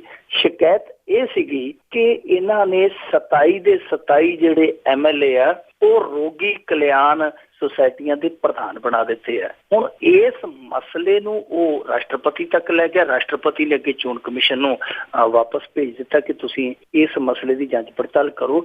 ਜੇ ਇਹਦੇ 'ਚ ਨੇਮ ਕਾਇਦਾ ਦੇਖੀਏ ਤਾਂ ਉਹ ਇਹ ਕਹਿੰਦਾ ਆ ਕਿ ਇਸ ਰੋਗੀ ਕਲਿਆਣ ਸੁਸਾਇਟੀ ਦੇ ਪ੍ਰਧਾਨ ਜਿਹੜੇ ਬਣਾਏ ਜਾਂਦੇ ਆ ਉਹਨਾਂ ਦੇ ਵਿੱਚੋਂ ਜਿਹੜੇ ਮੈਂਬਰ ਪਾਰਲੀਮੈਂਟ ਹੋਣ ਜਾਂ ਉੱਥੋਂ ਦੇ ਜ਼ਿਲ੍ਹਾ ਪੰਚਾਇਤ ਪ੍ਰਧਾਨ ਹੋਣ ਜਾਂ ਕਲੈਕਟਰ ਹੋਣ ਜਾਂ ਉੱਥੋਂ ਦਾ ਸਿਹਤ ਮੰਤਰੀ ਹੋਵੇ ਉਸ ਇਲਾਕੇ ਦਾ, ਉਸ ਹਸਪਤਾਲ ਦਾ। ਪਰ ਇਹ ਜਿਹੜੇ ਸਾਰੇ MLA ਬਣਾਏ ਗਏ ਆ ਇਹ ਮੈਂਬਰ ਤੇ ਬਣ ਸਕਦੇ ਆ, ਕਲਿਆਣ ਸਮਿਤੀ ਦੇ ਉਹ ਕਲਿਆਣ ਸੁਸਾਇਟੀ ਦੇ ਮੈਂਬਰ ਤੇ ਬਣ ਸਕਦੇ ਆ, ਪ੍ਰਧਾਨ ਨਹੀਂ ਬਣਾਇਆ ਜਾ ਸਕਦਾ। ਪਰ ਇਹਨਾਂ ਨੇ ਉਲਟ ਇਹ ਕੀਤਾ ਕਿ 27 ਹਸਪਤਾਲਾਂ ਦੇ ਵਿੱਚ ਇਹਨਾਂ ਨੂੰ ਅੱਡੋ ਅੱਡ ਦਫ਼ਤਰ ਦਿੱਤੇ ਗਏ ਬਕਾਇਦਾ ਉਹਨਾਂ ਸੁਸਾਇਟੀਆਂ ਦੇ ਪ੍ਰਧਾਨ ਬਣਾ ਕੇ। ਸੋ ਇਹ ਮਸਲਾ ਹੁਣ ਇਸ ਕਰਕੇ ਉਲਝਦਾ ਨਜ਼ਰ ਆਉਂਦਾ। ਉਲਝਦਾ ਕਾਹਦਾ, ਇਹਨਾਂ ਦਾ ਹਾਲ ਤੇ ਹੁਣ ਜੇ ਦੇਖੀਏ ਤੇ ਉਹ ਹੋਇਆ ਪਿਆ ਕਿ ਫਸ ਗਈ ਜਾਨ ਸਿਕੰਜੇ ਅੰਦਰ ਜਿਉਂ ਵੇਲਣ ਵਿੱਚ ਗੰਨਾ। ਇਹ ਵੇਲਣ ਦੇ ਵਿੱਚ ਹੁਣ ਗੰਨੇ ਵਾਲੀ ਗੱਲ ਆ। ਵੇਖੋ ਸਾਬਤਾ ਨਿਕਲਦਾ ਜਿਹਦੀ ਉਮੀਦ ਬੜੀ ਘੱਟ ਆ ਜਾਂ ਫਿਰ ਰਿੜਕਿਆ ਜਾਊ। ਜੀ ਬਿਲਕੁਲ, ਇਹਨਾਂ ਤੇ ਤਾਂ ਜ਼ਰੂਰ ਸ਼ਿਕੰਜਾ ਕੱਸਿਆ ਜਾਊਗਾ। ਬਾਕੀ ਉਹ ਵੀ ਦੇਖ ਲੈਂਦੇ ਆ ਕਿ ਕਿਹੜੀ ਪਾਰਟੀ ਕਿੰਨੀ ਕੁ ਤਾਕਤਵਰ ਆ। ਤੇ ਅੱਗੇ ਆਪਾਂ ਗੱਲ ਕਰਦੇ ਆ ਕਿ ਜੰਗੀ ਵਿਧਵਾਵਾਂ ਦੀ, ਜਿਨ੍ਹਾਂ ਨੇ ਮੋਰਚਾ ਲਾਇਆ ਸੀਗਾ ਜੀ ਬਾਦਲ ਦੀ ਕੋਠੀ ਅੱਗੇ, ਤੇ ਉਹਨਾਂ ਦੇ ਲਈ ਵੀ 50 ਲੱਖ ਦੀ ਰਕਮ ਦਾ ਐਲਾਨ।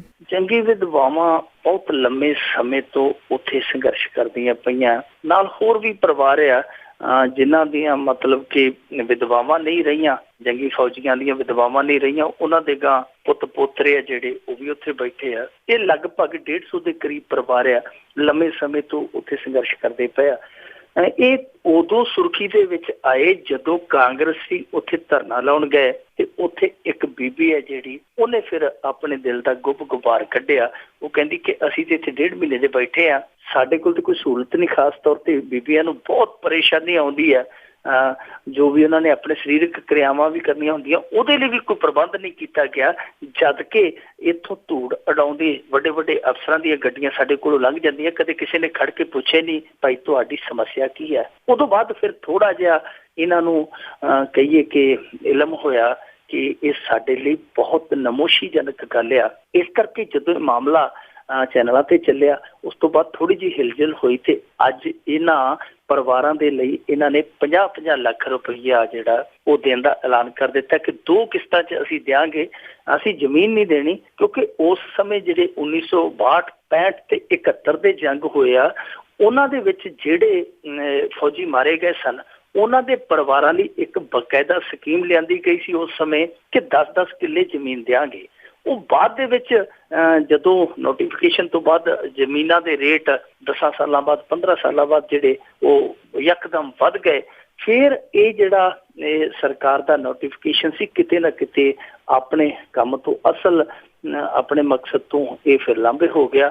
ਉਦੋਂ ਬਾਅਦ ਫਿਰ ਇਹਨਾਂ ਨੇ ਇਸ ਪ੍ਰੋਸੈਸ ਨੂੰ ਰੋਕ ਦਿੱਤਾ। ਜਿਹੜੇ ਤੇ ਲੈ ਗਏ ਜਿਹੜੇ ਲੈ ਵੀ ਗਏ ਉਹਨਾਂ ਨਾਲ ਵੀ ਕਈਆਂ ਨਾਲ ਹੇਰਾਫੇਰੀਆਂ ਹੋ ਗਈਆਂ, ਪਰ ਜਿਹੜੇ ਪਰਿਵਾਰ ਰਹਿ ਗਏ ਉਹਨਾਂ ਦੀ ਤੇ ਬਾਅਦ 'ਚ ਕਿਸੇ ਨੇ ਸੁਣੀ ਨਹੀਂ। ਉਹ ਹੌਲੀ ਹੌਲੀ ਹਾਈ ਕੋਰਟ 'ਚ ਪਹੁੰਚ ਕੇ ਕੁਝ ਪਰਿਵਾਰ, ਉੱਥੋਂ ਹਾਈ ਕੋਰਟ ਨੇ ਇਹਨਾਂ ਨੂੰ ਇੱਕ ਹੁਕਮ ਵੀ ਦੇ ਦਿੱਤਾ, ਖਾਸ ਤੌਰ ਤੇ ਪੰਜਾਬ ਸਰਕਾਰ ਲਈ ਉਹ ਗਾਈਡਲਾਈਨ ਕਹਿ ਲਓ, ਹੁਕਮ ਕਹਿ ਲਓ ਕਿ ਭਾਈ ਜੇ ਤੁਸੀਂ ਜ਼ਮੀਨ ਉਹਨਾਂ ਨੂੰ ਮੁਹੱਈਆ ਨਹੀਂ ਕਰਵਾ ਸਕਦੇ ਤੇ ਫਿਰ ਤੁਸੀਂ ਕਲੈਕਟਰ ਰੇਟ ਤੇ ਇਹਨਾਂ ਨੂੰ ਮੁਆਵਜ਼ਾ ਦੇ ਦਿਓ।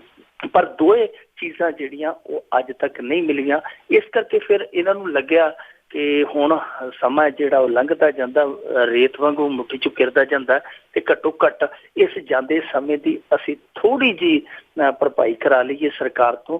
ਇਸ ਕਰਕੇ ਫਿਰ ਇਹਨਾਂ ਨੇ ਇਹ ਮੋਰਚਾ ਖੋਲ੍ਹਿਆ। ਇਹ ਹੁਣ ਪੰਜਾਬ ਸਰਕਾਰ ਨੇ ਜੋ ਐਲਾਨ ਕੀਤਾ ਹੈ ਇਹਦੇ ਵਿੱਚ ਉਹਨਾਂ ਫੌਜੀਆਂ ਦੇ ਪਰਿਵਾਰਾਂ ਨੇ ਇਸ ਐਲਾਨ ਨੂੰ ਵੀ ਠੁਕਰਾ ਦਿੱਤਾ ਹੈ। ਉਹ ਕਹਿੰਦੇ ਕਿ ਜਾਂ ਤੇ ਸਾਨੂੰ ਜੋ ਐਲਾਨਿਆ ਹੱਕ ਹੈ ਸਾਡਾ 10 ਕਿੱਲਿਆਂ ਵਾਲਾ ਉਹ ਦਿਓ ਤੇ ਜਾਂ ਫਿਰ ਜੇ ਮੁਆਵਜ਼ਾ ਦੇਣਾ ਤੇ ਸਾਨੂੰ ਕਲੈਕਟਰ ਰੇਟ ਤੇ ਦਿਓ, ਯਾਨੀ ਜੋ ਬਾਜ਼ਾਰੀ ਕੀਮਤ ਹੈ ਜ਼ਮੀਨ ਦੀ 10 ਕਿੱਲਿਆਂ ਦੀ ਉਹਦੇ ਬਰਾਬਰ ਮੁਆਵਜ਼ਾ ਅਸੀਂ ਲੈਣਾ, ਨਹੀਂ ਤੇ ਅਸੀਂ ਨਹੀਂ ਲਵਾਂਗੇ। ਸੋ ਇੱਕ ਵਾਰੀ ਉਹਨਾਂ ਨੇ ਇਹ ਜਿਹੜੀ ਪੇਸ਼ਕਸ਼ ਸੀ ਉਹ ਠੁਕਰਾ ਦਿੱਤੀ ਹੈ। ਬਿਲਕੁਲ ਜ਼ਮੀਨ ਤੇ ਸੀ ਪਰ ਉਹ ਮੰਤਰੀਆਂ ਸੰਤਰੀਆਂ ਦੇ ਕਈਆਂ ਦੇ ਖਾਤਿਆਂ ਵਿੱਚ ਜਾ ਪਈ ਆ ਜੀ। ਤੇ ਅੱਗੇ ਆਪਾਂ ਗੱਲ ਕਰਦੇ ਆ ਘਰਾਂਗਣਾ ਕਾਂਡ ਦੀ, ਪਹਿਲਾਂ ਵੀ ਆਪਾਂ ਕੀਤੀ ਆ। ਉਸ ਵਿੱਚ ਬੇਰਹਿਮੀ ਨਾਲ ਮਾਰੇ ਗਏ ਜਿਹੜਾ ਨੌਜਵਾਨ ਸੀਗੇ, ਅੰਗ ਕੱਟੇ ਗਏ ਸੀਗੇ, ਉਸ ਦਾ ਅੰਤਮ ਸੰਸਕਾਰ ਹੋਇਆ ਤੇ 3 ਦੋਸ਼ੀ ਹੋਰ ਫੜੇ ਗਏ। ਜੀ ਅੱਜ ਉਹਦਾ ਸੁਖਚੈਨ ਸਿੰਘ ਪਾਲੀ ਦਾ ਅੰਤਮ ਸੰਸਕਾਰ ਕਰ ਦਿੱਤਾ ਗਿਆ। 3 ਦੋਸ਼ੀ ਹੋਰ ਫੜੇ ਗਏ, ਯਾਨੀ 6 ਦੇ 6 ਜਿਹੜੇ ਮੁੱਖ ਦੋਸ਼ੀ ਆ ਉਹ ਇਸ ਕੇਸ ਦੇ ਵਿੱਚ ਫੜੇ ਗਏ। 6 ਦੋਸ਼ੀ ਫੜੇ ਗਏ ਆ ਔਰ ਉਹਨਾਂ ਨੇ ਇਹ ਮੰਨ ਵੀ ਲਿਆ ਕਿ ਅਸੀਂ ਕਤਲ ਕੀਤਾ। ਉਸ ਮਾਮਲੇ ਨੂੰ ਜੇ ਦੇਖੀਏ ਆਪਾਂ ਬਰੀਕੀ ਦੇ ਨਾਲ, ਤੇ ਪ੍ਰਸ਼ਾਸਨ ਹੈ ਜਿਹੜਾ ਉਹ ਫਿਰ ਉਸੇ ਲੀਹ ਤੇ ਚੱਲਦਾ ਨਜ਼ਰ ਆਉਂਦਾ ਕਿ ਚੈੱਕ ਦੇ ਦਿੱਤਾ, ਔਖੇ ਸੌਖੇ ਹੋ ਕੇ ਸੰਸਕਾਰ ਕਰਵਾ ਦਿੱਤਾ। ਇੱਕ ਵਾਰੀ ਉਹਨਾਂ ਦੇ ਪਰਿਵਾਰ ਨੂੰ ਹਮਦਰਦਾਨਾ ਢੰਗ ਨਾਲ ਪੇਸ਼ ਆ ਕੇ ਵਿਖਾ ਦਿੱਤਾ ਕਿ ਨਹੀਂ ਜੀ ਅਸੀਂ ਤੁਹਾਡਾ ਖਿਆਲ ਰੱਖਾਂਗੇ, ਸਭ ਕੁਛ ਕਰਾਂਗੇ। ਪਰ ਇਹ ਸਵਾਲ ਹਮੇਸ਼ਾ ਹੀ ਕਾਇਮ ਰਹਿੰਦਾ ਹੈ ਕਿ ਭੀਮ ਕਾਂਡ, ਫਿਰ ਮੁਕਤਸਰ ਕਾਂਡ, ਫਿਰ ਜਲੰਧਰ ਕਾਂਡ, ਫਿਰ ਮਾਨਸਾ ਕਾਂਡ, ਅਗਲਾ ਕਾਂਡ ਕਿੱਥੇ ਹੋਣਾ। ਸੋ ਹੁਣ ਤੇ ਡਰ ਲੱਗਿਆ ਰਹਿੰਦਾ ਕਿ ਜਦੋਂ ਅਸੀਂ ਗਿਣਦੇ ਆ ਕਿ ਫਲਾਣਾ ਹੋ ਗਿਆ, ਫਲਾਣਾ ਹੋ ਗਿਆ, ਫਲਾਣਾ ਹੋ ਗਿਆ, ਤੇ ਹੁਣ ਪਤਾ ਨਹੀਂ ਕਿ ਕਦੋਂ ਉਹ ਤੇ ਵਾਲਾ ਜਵਾਬ ਆ ਜਾਣਾ ਤੇ ਹੋ ਗਿਆ। ਸੋ ਇਹ ਲੋਕਾਂ ਨੇ ਇਸ ਚੀਜ਼ ਦਾ ਚਲੋ ਇੱਕ ਤੇ ਸ਼ੁਕਰ ਮਨਾਇਆ ਕਿ ਪਰਿਵਾਰ ਮੰਨਿਆ, ਉਹਨਾਂ ਨੇ ਉਸ ਮੁੰਡੇ ਦਾ ਸੰਸਕਾਰ ਕਰ ਦਿੱਤਾ। ਪਰ ਲੋਕ ਇਸ ਗੱਲ ਨੂੰ ਲੈ ਕੇ ਫਿਕਰਮੰਦ ਨੇ ਕਿ ਜਿਸ ਤਰੀਕੇ ਦੇ ਨਾਲ ਸ਼ਰਾਬ ਮਾਫੀਆ ਨੇ ਇੱਕ ਹਫ਼ਤੇ 'ਚ 3 ਕਤਲ ਕੀਤੇ ਆ, ਬੇਰਹਿਮੀ ਦੇ ਨਾਲ ਕਤਲ ਕੀਤੇ ਆ, ਇਹ ਸਿਲਸਿਲਾ ਕੀ ਅੱਗੇ ਰੁਕ ਜਾਏਗਾ? ਇਹ ਸਭ ਤੋਂ ਵੱਡਾ ਸਵਾਲ ਆ। ਔਰ ਮਾਫੀਏ ਦਾ ਜਿਹੜਾ ਰਾਜ ਇੱਕ ਤਰ੍ਹਾਂ ਨਾਲ ਗਲਬ ਹੈ ਜਿਹੜਾ, ਉਹ ਉਦੋਂ ਹੀ ਟੁੱਟੇਗਾ ਜਦੋਂ ਕੋਈ ਇੱਛਾ ਸ਼ਕਤੀ ਵਿਖਾਏਗਾ। ਹਾਲ ਦੀ ਘੜੀ ਜਾਪਦਾ ਨਹੀਂ, ਕਿਉਂਕਿ ਜਿੱਥੇ ਵੀ ਦੇਖੀਏ, ਜਿੱਥੇ ਵੀ ਵੱਡਾ ਜਰਾਇਮ ਵਾਪਰਦਾ ਹੈ, ਜਿੱਦਾਂ ਫਰੀਦਕੋਟ ਵਾਲਾ ਵੇਖ ਲਓ ਤੁਸੀਂ, ਉੱਥੇ ਵੀ ਇੱਕ ਪਰਿਵਾਰ ਹੈ ਜਿਹੜਾ ਮਜਬੂਰ ਹੋ ਕੇ ਖੁਦਕੁਸ਼ੀ ਕਰ ਗਿਆ, ਨਾ ਆਇਆ ਲੀਡਰਾਂ ਦਾ। ਇਸ ਘਰਾਂਗਣਾ ਕਾਂਡ ਦੇ ਵਿੱਚ ਵੀ ਅਕਾਲੀ ਸਰਪੰਚ ਦਾ ਨਾਂ ਆਉਂਦਾ, ਉਹ ਬੋਲਦਾ ਉਹਦਾ ਨਾਂ ਕਿ ਉਹਦੇ ਰਿਸ਼ਤੇਦਾਰ ਵਿੱਚ ਸਨ ਤੇ ਉਹਦੀ ਸ਼ਹਿ ਤੇ ਇਹ ਸਾਰਾ ਕੁਛ ਹੈ ਜਿਹੜਾ ਉਹ ਕਰਦੇ ਸਨ, ਧੰਦਾ ਕਰਦੇ ਸਨ 2 ਨੰਬਰ ਦਾ। ਤੀਜੇ ਪਾਸੇ ਜੇ ਅਸੀਂ ਦੇਖ ਲਈਏ ਕਿ ਮੁਕਤਸਰ ਵਾਲਾ ਜਿਹੜਾ ਕਾਂਡ ਵਾਪਰਿਆ, ਉਹ ਵੀ ਸ਼ਰਾਬ ਮਾਫੀਏ ਨੇ ਚੰਦ ਚਾੜਿਆ, ਉਹਦੇ 'ਚ ਵੀ ਇੱਕ ਅਕਾਲੀ ਕੌਂਸਲਰ ਦਾ ਜਿਹੜਾ ਨਾਂ ਵੱਜਦਾ। ਜੀਰਕਪੁਰ ਦੇ ਵਿੱਚ ਇਹਨਾਂ ਦਿਨਾਂ ਦੇ ਦਰਮਿਆਨ ਹੀ 4 ਦਿਨ ਹੋਇਆ, ਇੱਕ ਮੁੰਡਾ ਜਿਹੜਾ ਉਹ ਸੁਸਾਈਡ ਕਰ ਗਿਆ, ਉਹਦੇ 'ਚ ਅਕਾਲੀ ਕੌਂਸਲਰ ਹੁਣ ਜਿਹੜਾ ਭਗੌੜਾ, ਉਹਦੇ 'ਚ ਪਰਚਾ ਹੋਇਆ। ਸੋ ਸਾਰੇ ਕੁਝ ਜਿਹੜਾ ਵਾਪਰਦਾ ਹੈ, ਇਹਦੇ ਪਿੱਛੇ ਕਿਤੇ ਨਾ ਕਿਤੇ ਜਿਹੜਾ ਇੱਕ ਰਾਜਨੀਤਿਕ ਐਂਗਲ ਨਿਕਲ ਆਉਂਦਾ ਹੈ। ਜਿੰਨਾ ਚਿਰ ਇਹ ਟੁੱਟਦਾ ਨਹੀਂ ਹੈ, ਇਹ ਐਂਗਲ ਨਹੀਂ ਟੁੱਟਦਾ, ਉਹਨਾਂ ਚਿਰ ਇਹ ਘਟਨਾਵਾਂ ਦਾ ਰੁਕਣਾ ਮੁਨਾਸਬ ਨਹੀਂ ਜਾਪਦਾ, ਸੰਭਵ ਨਹੀਂ ਜਾਪਦਾ। ਇਹਦੇ ਲਈ ਕਰਨਾ ਜਿਨ੍ਹਾਂ ਨੇ ਇਹਨਾਂ ਚੀਜ਼ਾਂ ਨੂੰ ਰੋਕਣਾ, ਉਹ ਹਾਲ ਦੀ ਘੜੀ ਇਹਨਾਂ ਚੀਜ਼ਾਂ ਤੋਂ ਜਿਵੇਂ ਕਹਿ ਲਈਏ ਕਿ ਧੌਣ ਫੇਰ ਕੇ ਪਾਸੇ ਖੜੇ ਆ। ਉਹਨਾਂ ਨੂੰ ਚਾਹੀਦਾ ਕਿ ਇਸ ਪਾਸੇ ਧਿਆਨ ਦੇਣ, ਨਹੀਂ ਤਾਂ ਉਹ ਜੋ ਕਰਕੇ ਜਾਣਗੇ, ਸਰਕਾਰਾਂ ਤੇ ਆਉਂਦੀਆਂ ਜਾਂਦੀਆਂ ਰਹਿੰਦੀਆਂ, ਪਰ ਉਹ ਜਦੋਂ ਵੀ ਪਿੱਛੇ ਭੌਂ ਕੇ ਵੇਖਣਗੇ, ਇਤਿਹਾਸ ਦੇ ਵਿੱਚ ਉਹਨਾਂ ਨੂੰ ਉਹਨਾਂ ਦੇ ਕੀਤੇ ਹੋਏ ਰਾਜ ਦਾ ਅਧਿਆਇ ਹੈ ਜਿਹੜਾ ਕਾਲਾ ਹੀ ਮਿਲੇਗਾ। ਜੀ, ਤੇ ਅੱਗੇ ਆਪਾਂ ਗੱਲ ਕਰਦੇ ਜੀ ਬੀਬੀ ਮਹਿੰਦਰ ਕੌਰ ਜੋਸ਼ ਦੀ, ਕਿ ਜਿਹਨੇ ਸੱਤਾ ਦੇ ਵਿੱਚ ਰਹਿੰਦਿਆਂ ਹੋਇਆਂ ਬੜੇ ਸੁੱਖ ਮਾਣੇ ਆ, ਬੜਾ ਕੁਛ ਉਹਨਾਂ ਨੇ ਬਣਾਇਆ, ਬੜਾ ਕੁਛ ਤਰ੍ਹਾਂ ਕਰਦੇ ਉਹਨਾਂ ਦੇ ਇਲਾਕੇ ਦੇ ਲੋਕ, ਤੇ ਪਰ ਹੁਣ ਅਕਾਲੀ ਆਗੂ ਸਿੱਧੇ ਹੋਏ ਉਸ ਦੇ ਵਿਰੋਧ ਵਿੱਚ। ਸਹੀ ਕਿਹਾ ਤੁਸੀਂ ਜੀ, ਬੀਬੀ ਜੋਸ਼ ਨੇ ਬਹੁਤ ਜੋਸ਼ ਵਿਖਾਏ ਆ ਤੇ ਬੜੇ ਹੱਥ ਵੀ ਵਿਖਾਏ ਆ। ਜਿਨ੍ਹਾਂ ਨੂੰ ਹੱਥ ਵਿਖਾਏ ਆ ਉਹ ਵਿਚਾਰੇ ਹੱਥ ਲਾ ਕੇ ਮੱਥੇ ਤੇ ਰੋਂਦੇ ਆ। ਇਹ ਬੀਬੀ ਜੋਸ਼ ਪਿੱਛੇ ਜੇ ਮਜੀਠੀਏ ਦੇ ਨਾਲ ਜਦੋਂ ਮਿਲਣੀ ਹੋਈ, ਉਦੋਂ ਇਹਨੂੰ ਪਤਾ ਲੱਗ ਗਿਆ ਸੀਗਾ ਕਿ ਮੇਰਾ ਜਿਹੜਾ ਸਮਾਂ ਹੈ ਹੁਣ ਲੱਗ ਚੁੱਕਾ। ਉਦੋਂ ਇਸ ਬੈਠਕ ਦੇ ਵਿੱਚ ਸਾਰਿਆਂ ਨੇ, ਜਿੰਨੇ ਵੀ ਉਸ ਇਲਾਕੇ ਦੇ ਲੀਡਰ ਸੀ, ਸਾਰਿਆਂ ਨੇ ਗੱਲ ਕਹੀ ਕਿ ਜੇ ਤੁਸੀਂ ਇਸ ਬੀਬੀ ਨੂੰ ਦੁਬਾਰਾ ਟਿਕਟ ਦੇਣੀ ਹੈ ਤੇ ਫਿਰ ਸਾਨੂੰ ਦੱਸ ਦਿਓ, ਅਸੀਂ ਕਿਤੋਂ ਹੋਰ ਦੀ ਟਿਕਟ ਕਟਾ ਲਈਏ, ਅਸੀਂ ਨਹੀਂ ਇੱਥੇ ਰਹਿੰਦੇ। ਫਿਰ ਉਹਨਾਂ ਨੇ ਸਿੱਧਾ ਸਪਸ਼ਟ ਕੀਤਾ ਸੀ। ਤੇ ਫਿਰ ਮਜੀਠੀਆ ਨੇ ਉੱਥੇ ਇਹ ਗੱਲ ਆਖ ਦਿੱਤੀ ਸੀ, ਉਹਨੇ ਆਖਿਆ ਬੀਬੀ ਜਾਂ ਤੇ ਆਪਣੇ ਕੰਮ ਕਰਨ ਦੇ ਤਰੀਕੇ ਸੁਧਾਰ ਲਾ ਤੇ ਜਾਂ ਫਿਰ ਤਿਆਰ ਰਹੇ, ਅਸੀਂ ਤੈਨੂੰ ਟਿਕਟ ਨਹੀਂ ਦਿਆਂਗੇ। ਉੱਥੇ ਦੱਸਦੇ ਤੇ ਮੁੰਡੇ ਨੇ ਪੈਰ ਵੀ ਫੜੇ, ਮਜੀਠੀਆ ਦੇ ਪੈਰ ਪੂਰ ਫੜ ਕੇ ਦੱਸਦੇ ਇੱਕ ਵਾਰੀ ਕੰਮ ਠੀਕ ਕਰ ਗਿਆ। ਪਰ ਜਦੋਂ ਉਹਨਾਂ ਲੀਡਰਾਂ ਨੂੰ ਪਤਾ ਲੱਗਿਆ ਕਿ ਬੀਬੀ ਜੋਸ਼ ਹੈ ਜਿਹੜੀ, ਉਹ ਅੰਦਰ ਖਾਤੇ ਫਿਰ ਟਿਕਟ ਲੈਣ ਨੂੰ ਫਿਰਦੀ ਹੈ, ਫਿਰ ਆਪਣੇ ਹੱਕ ਦੇ ਵਿੱਚ ਹੈ ਜਿਹੜੀ ਲਾਮਬੰਦੀ ਕਰਦੀ ਫਿਰਦੀ ਹੈ, ਤੇ ਉਹਨਾਂ ਨੇ ਫਿਰ ਸਪਸ਼ਟ ਤੌਰ ਤੇ ਸਿੱਧੇ ਆ ਕੇ ਹੀ ਬਗਾਵਤ ਕਰ ਦਿੱਤੀ। ਇੱਕ ਉਹਨਾਂ ਨੇ ਕੱਲ ਕਹੀਏ ਮੀਟਿੰਗ ਕੀਤੀ ਜਿਹਦੇ 'ਚ SGPC ਮੈਂਬਰ ਹੈ ਜਿਹੜਾ ਐਡਵੋਕੇਟ ਹਰਜਿੰਦਰ ਸਿੰਘ ਧਾਮੀ ਤੇ ਉਹਨਾਂ ਦਾ ਇੱਕ ਸਰਪ੍ਰਸਤ ਹੈ ਤੇਜਿੰਦਰ ਸਿੰਘ ਸੋਢੀ, ਹੋਰ ਕਈ ਵੱਡੇ ਲੀਡਰ ਹੈ ਜਿਹੜੇ ਉਸ ਇਲਾਕੇ ਦੇ ਸ਼ਾਮ 84 ਇਲਾਕੇ ਦੇ, ਉਹਨਾਂ ਨੇ ਫਿਰ ਮੀਟਿੰਗ ਕਰਕੇ ਐਲਾਨ ਕਰ ਦਿੱਤਾ ਕਿ ਇਹ ਜੇਕਰ ਇਸ ਬੀਬੀ ਜੋਸ਼ ਨੂੰ, ਜਿਹਦੇ ਤੇ ਕਬਜ਼ੇ ਕਰਨ ਦੇ ਦੋਸ਼ ਆ, ਜਿਹਦੇ ਤੇ ਪ੍ਰਵਾਸੀਆਂ ਨੂੰ ਤੰਗ ਕਰਨ ਦੇ ਦੋਸ਼ ਆ, ਪਤਾ ਨਹੀਂ ਕਿਹੜੇ ਕਿਹੜੇ ਦੋਸ਼ ਆ, ਜੇ ਇਹਨਾਂ ਦੋਸ਼ਾਂ ਦੇ ਦਰਮਿਆਨ ਬੀਬੀ ਜੋਸ਼ ਨੂੰ ਟਿਕਟ ਮਿਲਦੀ ਹੈ ਤੇ ਅਕਾਲੀ ਦਲ ਇੱਥੋਂ ਸਿਰਫ ਹਾਰੇਗਾ ਨਹੀਂ, ਬਲਕਿ ਅਕਾਲੀ ਦਲ ਇੱਥੋਂ ਕਲੰਕ ਵੀ ਖੱਟੇਗਾ ਕਿ ਇਹੋ ਜਿਹੇ ਲੋਕਾਂ ਨੂੰ ਦੁਬਾਰਾ ਟਿਕਟ ਦੇਈ ਜਾਂਦੇ ਆ। ਸੋ ਇਸ ਕਰਕੇ ਬੀਬੀ ਜੋਸ਼ ਦੇ ਇਹ ਜਿਹੜੇ ਦੋਸ਼ ਲੱਗ ਰਹੇ ਆ ਬੀਬੀ ਜੋਸ਼ ਤੇ, ਉਹ ਦੋਸ਼ ਕਿਤੇ ਭਾਰੇ ਪੈਂਦੇ ਜਾਪਦੇ ਆ। ਭਾਰੇ ਇਸ ਤਰ੍ਹਾਂ ਪੈਂਦੇ ਆ ਕਿ ਬੀਬੀ ਇਕੱਲੀ ਜੀ ਰਹਿ ਗਈ ਹੈ, ਹੁਣ ਉਹਦੇ ਨਾਲ ਉਹਦਾ ਸਾਥ ਦੇਣ ਵਾਲਾ ਕੋਈ ਜਾਪਦਾ ਨਹੀਂ। ਪਰ ਬੀਬੀ ਨੇ, ਜਿਵੇਂ ਤੁਸੀਂ ਕਿਹਾ ਕਿ ਬਹੁਤ ਕੁਝ ਕੀਤਾ ਹੈ, ਬੀਬੀ ਨੇ ਇੱਕ ਵਾਰੀ ਦੰਦ ਲਵਾਇਆ ਸੀ, ਦੰਦ ਲਵਾ ਕੇ ਇਹਨੇ ਜਿਹੜਾ ਬਿੱਲ ਘੱਲਿਆ ਸੀ ਉਹਨੂੰ ਵੇਖ ਕੇ ਜਿਹੜਾ ਸਾਡਾ ਮਾਲ ਵਿਭਾਗ ਆ ਉਹਦੇ ਆਪਦੇ ਦੰਦ ਜੁੜ ਗਏ ਸੀ, ਕਿਉਂਕਿ ਇੱਕ ਦੰਦ ਦੀ ਕੀਮਤ ਇਹਨੇ ਦੱਸੀ ਸੀ 56,000। ਉਹ ਮਾਲ ਵਿਭਾਗ ਜਿਹੜਾ ਸਾਡਾ ਵਿੱਤ ਵਿਭਾਗ ਆ, ਉਹ ਕਹਿੰਦੇ ਜੀ ਬੀਬੀ ਜੀ ਦੰਦ ਦਾ ਬਿੱਲ ਜਿਹੜਾ ਸਾਡੇ ਕੋਲ ਵੱਧ ਤੋਂ ਵੱਧ 750 ਰੁਪਇਆ ਪੈਣਾ, ਜੇ ਲੈਣਾ ਤੇ ਲੈ ਲਓ। ਫਿਰ ਬੀਬੀ ਕਹਿੰਦੀ ਕਿ ਨਹੀਂ, ਮੈਂ ਸਿਰ 'ਚ ਮਾਰਨਾ 750 ਰੁਪਇਆ। ਤੇ ਉਹ ਕਹਿੰਦੇ ਸੀ 56,000 ਵਾਲਾ ਕਿਹੜਾ ਹਾਥੀ ਦਾ ਦੰਦ ਹੈ ਜੀ ਜਿਹੜਾ ਤੁਸੀਂ ਲਵਾ ਲਿਆ, ਜਿਹਦਾ ਅਸੀਂ ਪੈਸਾ ਪੇ ਕਰੀਏ। ਸੋ ਇਹੋ ਜਿਹੇ ਬੀਬੀ ਦੇ ਕੰਮ ਆ। ਪਰ ਐਤਕੀ ਲੱਗਦਾ ਕਿ ਬੀਬੀ ਜੋਸ਼ ਦਾ ਜੋਸ਼ ਆ ਜਿਹੜਾ ਉਹ ਠੰਡਾ ਹੋ ਜਾਏਗਾ, ਟਿਕਟ ਨੂੰ ਮਿਲਣੀ ਨਹੀਂ, ਸੰਭਾਵਨਾ ਰਹਿ ਨਹੀਂ ਗਈ। ਬਿਲਕੁਲ ਜੀ, ਜੋ ਕੁਛ ਕੀਤਾ ਹੋਇਆ ਹੁਣ ਅਕਾਲੀਆਂ ਨੂੰ ਇਸ ਇਲਾਕੇ ਤੋਂ ਜਾਗ ਆਈ ਹੈ, ਜਿਹੜੇ ਹੁਣ ਇਹਨਾਂ ਨੇ ਇਸ ਦੇ ਹੋਸ਼ ਅੜਾਏ ਆ। ਤੇ ਅੱਗੇ ਆਪਾਂ ਪੰਜਾਬ ਸਰਕਾਰ ਦੇ ਵਿਕਾਸ ਦੀ ਜੇ ਗੱਲ ਕਰੀਏ ਕਿ ਉਹ ਹਰੇਕ ਥਾਂ ਦੇ ਉੱਤੇ ਦੱਸਿਆ ਜਾ ਰਿਹਾ ਆ, ਕਿਤੇ ਵੀ ਆ ਹੋਰਡਿੰਗ ਬੋਰਡਸ ਹੈਗੇ ਆ, ਬੱਸ ਅੱਡੇ ਆ, ਜਾਂ ਕਿਤੇ ਵੀ ਲਾ ਲਓ, ਜਾਂ ਸਕੂਲ ਆ, ਉੱਥੇ ਵੀ ਕੋਸ਼ਿਸ਼ਾਂ ਕੀਤੀਆਂ ਜਾ ਰਹੀਆਂ ਕਿ ਵਿਕਾਸ ਨਾਂ ਦੀ ਜਿਹੜੀ ਚੀਜ਼ ਆ ਇਹ ਘਰ ਘਰ ਤੱਕ ਪਹੁੰਚਾਈ ਜਾਵੇ। ਤੇ ਹੁਣ ਕਹਿੰਦੇ ਕਿ ਇਹਦਾ ਪ੍ਰਚਾਰ ਜਿਹੜਾ ਪਖਾਨਿਆਂ ਦੇ ਵਿੱਚ ਵੀ ਕੀਤਾ ਜਾਊਗਾ। ਇਹਨਾਂ ਨੂੰ ਜੇ ਵਿਕਾਸ ਕੀਤਾ ਹੁੰਦਾ ਤੇ ਇਹਨਾਂ ਨੂੰ ਇੱਥੇ ਤੱਕ ਜਾਣ ਦੀ ਲੋੜ ਨਾ ਪੈਂਦੀ। ਵਿਕਾਸ ਕਰਨ ਵਾਲੇ ਤੇ ਚੁੱਪ ਕਰਕੇ ਘਰੇ ਬਹਿ ਜਾਣ ਤਾਂ ਵੀ ਵਿਕਾਸ ਹੈ ਜਿਹੜਾ ਉਹਨਾਂ ਦਾ ਸਾਥ ਦਿੰਦਾ, ਤੇ ਵਿਕਾਸ ਉਹਨਾਂ ਨੂੰ ਉਹਨਾਂ ਦੀ ਮੰਜ਼ਿਲ ਤੱਕ ਪਹੁੰਚਾ ਦਿੰਦਾ ਹੈ। ਜਿਹਨੇ ਵਿਕਾਸ ਕੀਤਾ ਉਹਨੂੰ ਇਹੋ ਜਿਹੇ ਹਰਬੇ ਵਰਤਣ ਦੀ ਲੋੜ ਨਹੀਂ ਪੈਂਦੀ। ਕਦੇ ਆਂਗਣਵਾੜੀਆਂ ਵਾਲਿਆਂ ਨੂੰ ਕਹਿ ਦਿੰਦੇ ਆ ਕਿ ਆ ਭਾਈ ਕਿਤਾਬਚੇ ਵੰਡ ਕੇ ਆਓ ਸਾਡੇ, ਤੇ ਵੰਡ ਕੇ ਨਾਲੇ ਰਸੀਦ ਵੀ ਲਈ ਆਓ। ਜਿਵੇਂ ਆਪਾਂ ਪਹੁੰਚ ਕਰਕੇ ਕਿਸੇ ਤੋਂ ਰਸੀਦ ਲੈਂਦੇ ਆ, ਰਸੀਦ ਦੇ ਰੂਪ ਦੇ ਵਿੱਚ ਉਹਦਾ ਫੋਨ ਨੰਬਰ ਵੀ ਲੈ ਆਓ। ਕਦੇ ਇਹ ਸਰਪੰਚਾਂ ਨੂੰ ਕਹਿੰਦੇ ਆ ਕਿ 11,000 ਰੁਪਏ ਦਾ ਇੱਕ ਜਿਹੜਾ ਫਲੈਕਸ ਲਵਾਓ। ਕਦੇ ਮਾਸਟਰਾਂ ਨੂੰ ਕਹਿੰਦੇ ਕਿ ਤੁਸੀਂ ਜਾਓ ਸਾਡਾ ਪ੍ਰਚਾਰ ਕਰੋ। ਕਦੇ ਸਕੂਲਾਂ 'ਚ, ਕਦੇ ਪਿੰਡਾਂ ਦੀਆਂ ਸੱਥਾਂ 'ਚ ਫਿਰ ਬੱਸਾਂ ਭੇਜੀਆਂ। ਉਹ ਬੱਸਾਂ ਦੇ ਪਤਾ ਨਹੀਂ ਕਿਹੋ ਜਿਹੇ ਕੰਮ ਕੀਤੇ। ਇੱਕ ਬੱਸ ਸੀਗੀ, ਉਹਨਾਂ ਨੇ ਜਾ ਕੇ ਠੇਕੇ ਦੇ ਨਾਲ ਹੀ ਲਾ ਦਿੱਤੀ। ਇੱਕ ਪਾਸੇ ਉਹ ਪੈਗ ਚੱਲੀ ਜਾਂਦੇ ਸੀ, ਇੱਕ ਪਾਸੇ ਸਰਕਾਰ ਦਾ ਪ੍ਰਚਾਰ ਚੱਲੀ ਜਾਂਦਾ ਸੀ, ਵਿੱਚ ਹੀ ਧਾਰਮਿਕ ਫਿਲਮਾਂ ਚੱਲੀ ਜਾਂਦੀਆਂ ਸੀ। ਪਰਸੋਂ ਚੌਥ ਦੀ ਗੱਲ, ਪਟਿਆਲੇ ਉਸੇ ਪ੍ਰਚਾਰ ਬੱਸ ਨੇ 2 ਨੌਜਵਾਨ ਰਗੜ ਕੇ ਰੱਖ ਦਿੱਤੇ। ਸੋ ਪ੍ਰਚਾਰ ਹੈ ਜਿਹੜਾ ਇਹ ਘੁੰਮਦਾ ਤੇ ਫਿਰਦਾ ਸੜਕਾਂ ਤੇ, ਪਰ ਇਹ ਸੜਕਾਂ ਤੋਂ ਹੁੰਦਾ ਹੋਇਆ ਹੌਲੀ ਪਖਾਨਿਆਂ ਤੱਕ ਪਹੁੰਚ ਗਿਆ। ਇਹ ਕਮਾਲ ਦੀ ਗੱਲ ਆ। ਹੁਣ ਸੁਣਨ ਦੇ ਵਿੱਚ ਆਇਆ ਕਿ ਇਹਨਾਂ ਨੇ ਇੱਕ ਕੰਪਨੀ ਨੂੰ ਠੇਕਾ ਦਿੱਤਾ।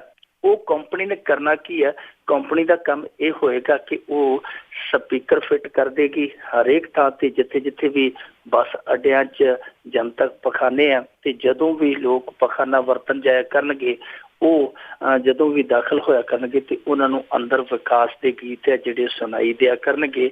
ਯਾਨੀ ਪੰਜਾਬ ਦਾ ਵਿਕਾਸ ਕਸੂਤੀ ਥਾਂ ਤੇ ਵੀ ਸਾਥ, ਸੋ ਉੱਥੇ ਵੀ ਉਹਨਾਂ ਨੂੰ ਵਿਕਾਸ ਵੇਖਣ ਨੂੰ ਮਿਲੇਗਾ। ਹੁਣ ਇਹ ਕਮਾਲ ਦੀ ਗੱਲ ਹੈ ਕਿ ਜਿੱਥੇ ਸਫਾਈ ਵੀ ਜਿਹੜੀ ਹੈ ਉਹ ਢੰਗ ਦੀ ਨਹੀਂ, ਉੱਥੇ ਪੰਜਾਬ ਦਾ ਵਿਕਾਸ ਕਿਵੇਂ ਰਹੇਗਾ, ਇਹ ਵੇਖਣਾ ਦਿਲਚਸਪ ਹੋਏਗਾ। ਜੀ ਬਹੁਤ ਬਹੁਤ ਧੰਨਵਾਦ ਮੈਂਟੂ ਗੁਰਸਰੀਆ ਜੀ। ਸ਼ੁਕਰੀਆ। ਤੇ ਜਿਸ ਸਰੋਤੇ ਸਨ ਮੈਂਟੂ ਗੁਰਸਰੀਆ ਜੀ ਸਾਡੇ ਨਾਲ ਜੁੜਦੇ ਨੇ ਤੇ ਪੰਜਾਬ ਦੇ ਵਿੱਚ ਕੀ ਕੁਝ ਹੋ ਰਿਹਾ ਆ, ਕੀ ਖਬਰਾਂ ਹੁੰਦੀਆਂ ਨੇ, ਉਹਨਾਂ ਤੇ ਚਾਨਣਾ ਪਾਉਂਦੇ ਨੇ। ਹੁਣ ਅਗਲੇ ਬੁਲਟਨ ਤੱਕ ਬਲਵਿੰਦਰ ਕੌਰ ਵੱਲੋਂ ਵੀ ਆਪ ਸਭ ਨੂੰ ਹੀ ਪਿਆਰ ਭਰੀ ਸਤਿ ਸ੍ਰੀ ਅਕਾਲ।